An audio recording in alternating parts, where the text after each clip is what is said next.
E aí galera do Boteco Connection, estamos aí mais uma vez para gravar mais um vídeo para vocês aí. Hoje um tema aí, nesse vídeo, um tema um pouco mais complicado aí, uma questão social.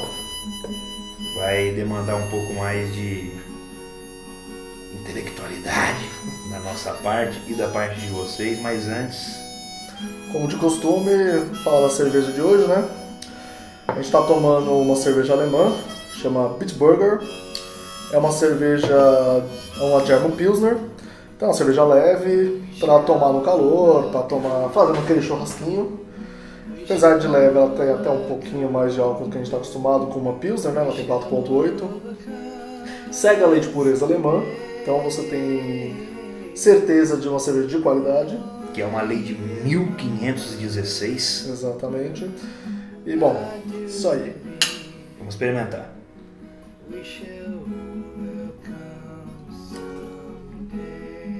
Cara, é o tipo de cerveja que eu mais gosto. Assim, eu gosto muito de Pilsen, cara. É demais, mano. A Pilsen de qualidade é gostoso mesmo.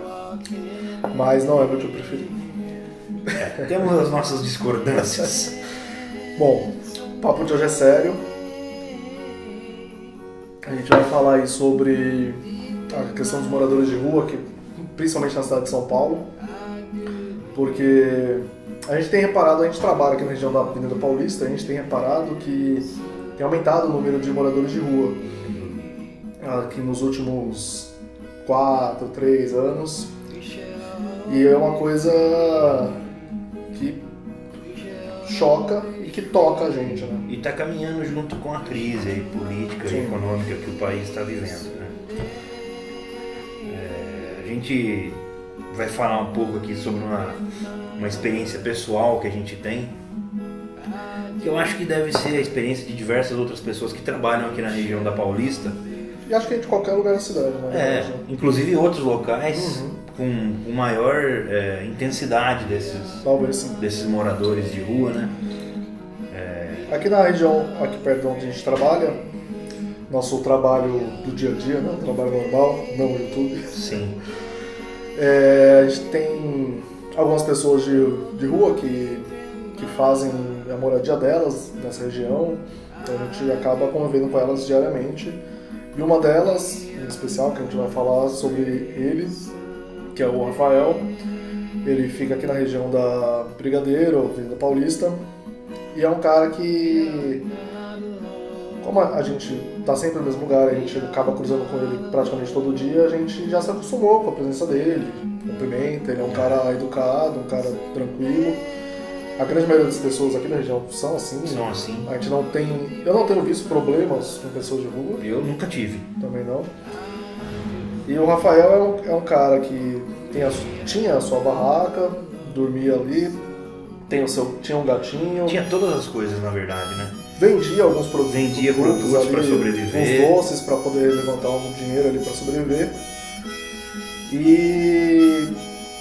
Bom, o que aconteceu mais recentemente... É que tomaram tudo que ele tinha, um belo dia.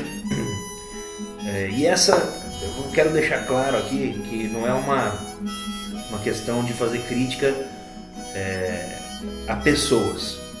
É só questão da gestão. Com certeza.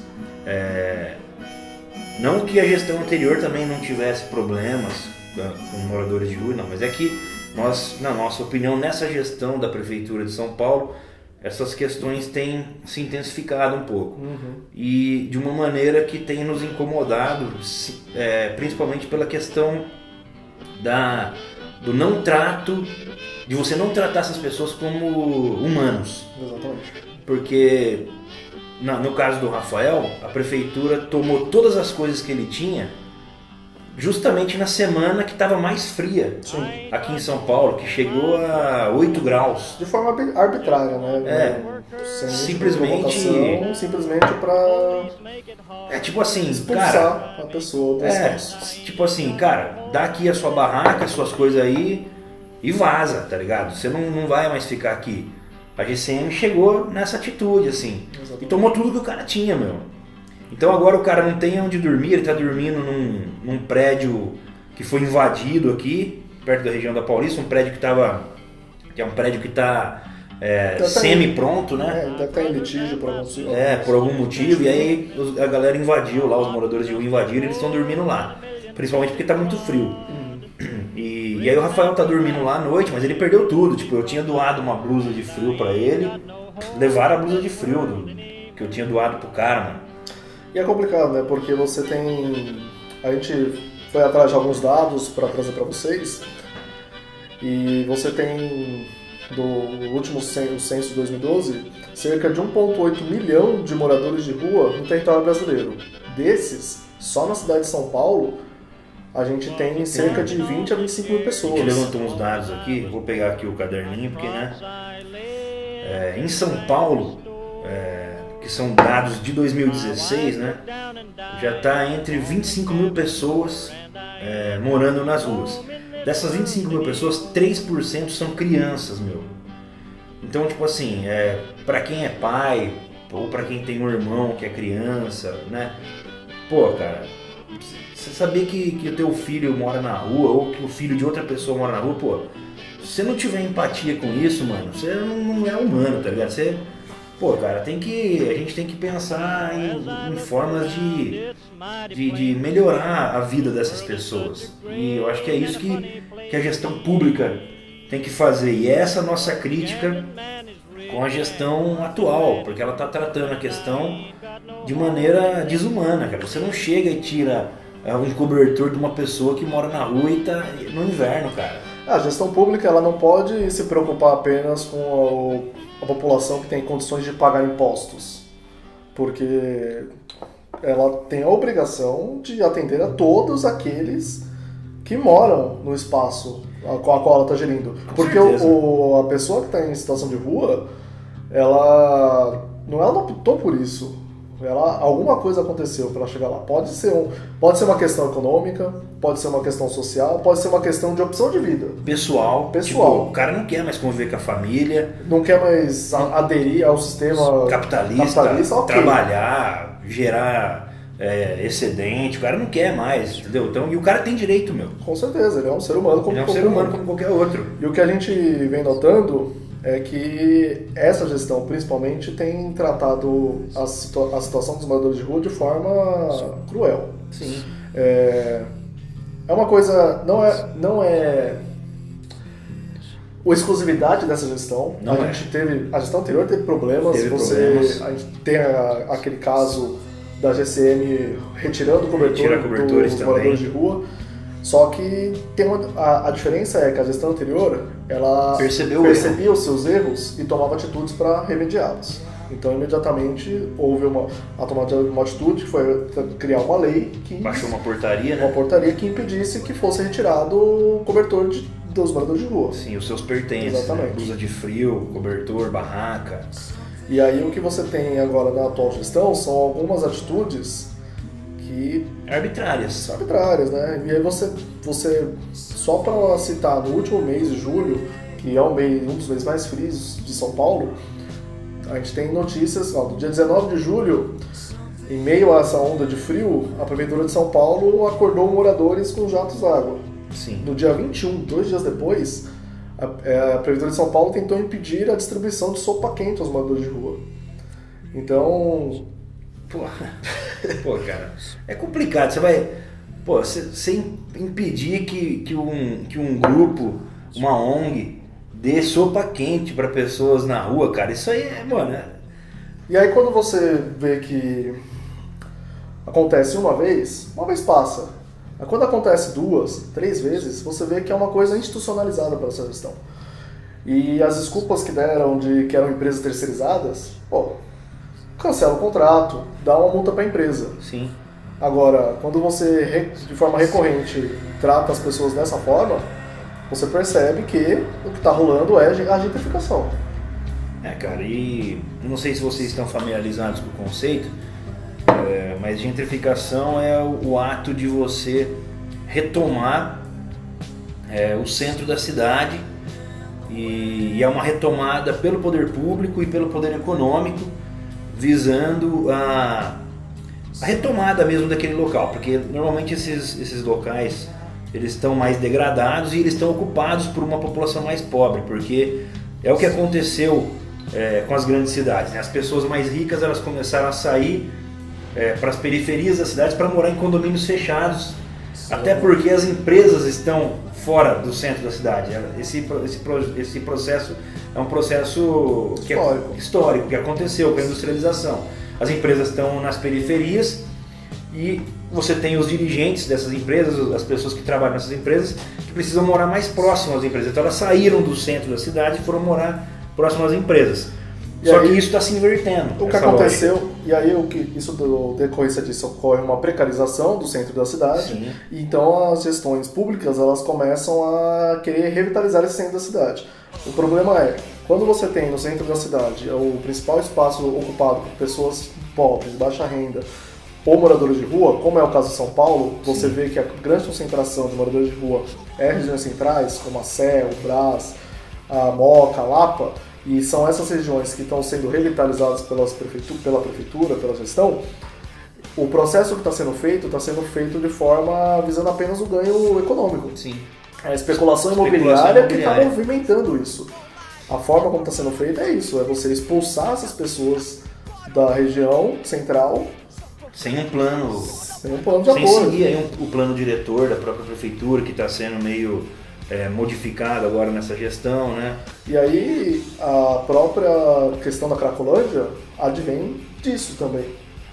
Você, de forma violenta, cruel, expulsar pessoas de um espaço porque você quer vender aquele espaço tem um ganho econômico.